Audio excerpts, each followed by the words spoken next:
Another dark side of me is my anxious attachment style. I'm in recovery, but God, this was a hard one. First, why did I become anxious attached?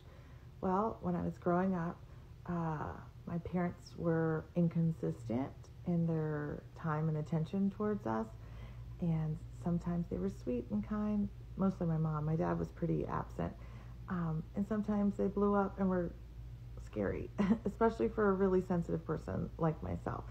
So when it came to relationships with people, I always wanted to maintain connection. So I was constantly like, do you like me? Do you not? Are we good? I was always checking in constantly. I really noticed this about myself when I was married for 20 years to a man who I think was avoidant attachment. And this is a horrible combination because I was constantly like, do you like me? Are we okay? Is everything okay? Why do you have a resting bitch face? Did I do something wrong? Constantly taking the blame. And he'd be like, no, oh my gosh, why do you need so much reassurance? I said no, I'm fine.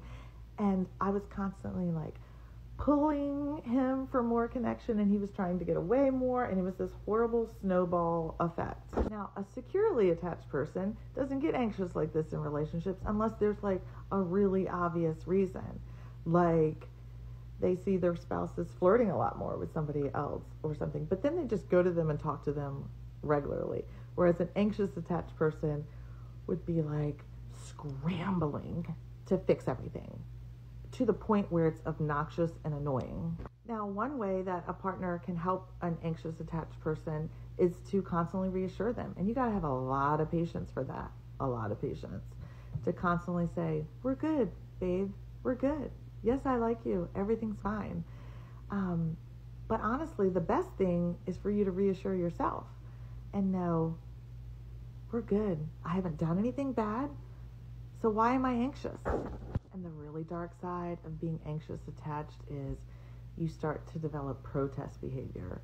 So if you call your partner and they don't answer right away, you either call them 25 times and leave 100 voicemails or whatever, or you protest by not even talking to them at all and not answering their phone calls when they call back because you have no grace. For me, the key, again, comes back to loving myself unconditionally and accepting myself, flaws and all, so that I could allow myself to be accepted by someone else, flaws and all, without fear that they're going to leave me.